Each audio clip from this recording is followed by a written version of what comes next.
వేణుమాధవ్ గారు నమస్తే అండి. మరి ఈరోజు కూటమి ప్రభుత్వం తీసుకున్న నిర్ణయం ఏపీ స్వర్ణకార డెవలప్మెంట్ కార్పొరేషన్ ఏర్పాటు చేస్తూ అసెంబ్లీ సాక్షిగా నిర్ణయం తీసుకుంది. ఏ విధంగా అనిపిస్తోంది మీకు?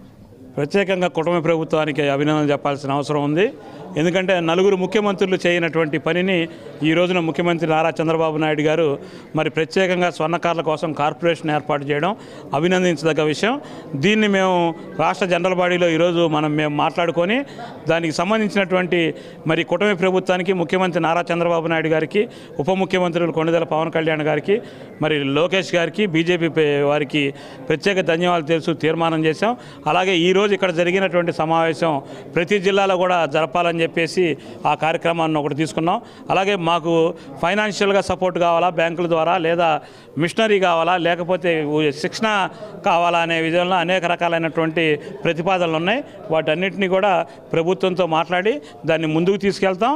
భవిష్యత్తులో కూడా మాకేంటంటే 4 ముఖ్యమంత్రులు చేయని పని నారా చంద్రబాబు నాయుడు గారు చేసేసరికి కొంత ఈ ప్రభుత్వంపై మాకు ప్రజాప్రభుత్వం అనే మాకు ఒక ఆలోచన వచ్చింది. ఇది మంచి ప్రభుత్వం నిజంగానే.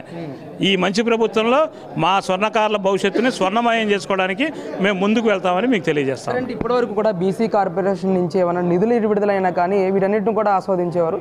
ఈరోజు సెపరేట్గా దీనికి కూడా ఒక కార్పొరేషన్ పెట్టడం వల్ల స్వర్ణకారుల కుటుంబాల్లో ఎలాంటి పరిస్థితులు నెలకొనే అవకాశం ఉందంటారు? ఎలాంటి న్యాయం జరిగే అవకాశం ఉంటుంది? తప్పనిసరిగా అండి. ఎందుకంటే ఇప్పటిదాకా ఎవరు మాకు చూడనటువంటిది ఈ ప్రభుత్వం చూసింది కాబట్టి మా జిల్లా నాయకులు ఇప్పటికే అనేక రకాలైనటువంటి ఆలోచనతో ఉన్నారు. వాళ్ళందరితో కూర్చొని మరోసారి జిల్లాల వారీగా స్ట్రెంత్ని బట్టి మాకు కావాల్సినటువంటి డిమాండ్స్ కాకుండా ప్రతిపాదనలు డిమాండ్ చెప్పే పని అయిపోయింది. ఈ ప్రభుత్వం మంచి ప్రభుత్వం మా పని చేసింది కాబట్టి వాటన్ని ముందుకు తీసుకొని వెళ్ళి తప్పనిసరిగా మేము వారి ముందు పెడతాము. దాన్ని కూడా పాజిటివ్ దుఃఖం అంటే ఆశావా దుఃఖంతో పనులు చేయించుకొని ముందుకెళ్తాం. మాకు ఎటువంటి డోకా లేదు.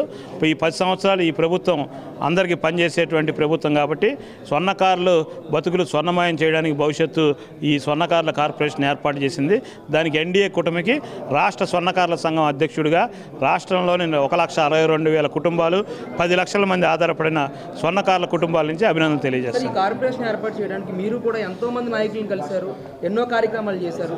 ఎట్టకేలకు ఏర్పాటు అయింది కదా, అసలు వ్యక్తిగతంగా మీకు ఏ విధంగా అనిపిస్తుంది? ఈరోజు వ్యక్తిగతంగా ఒకటేనండి, మనం ఒక డిమాండ్ మీద ఫైట్ చేసేటప్పుడు ఆ డిమాండ్లో అంటే నేను ఒక్కడిని కాదు, 1250 మంది మా రాష్ట్రంలో దాదాపు స్వర్ణకార సంఘ నాయకులు ఉన్నారు.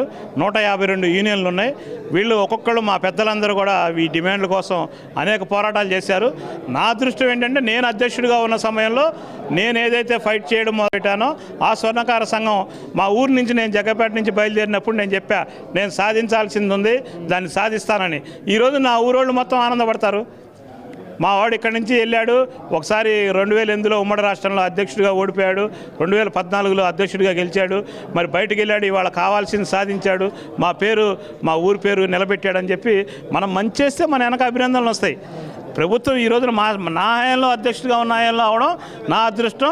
దీన్ని మరింతమైనటువంటి మెరుగులు దిద్దడానికి నేను ముందుకు వెళ్తానని చెప్పి తెలియజేస్తాను. Thank you.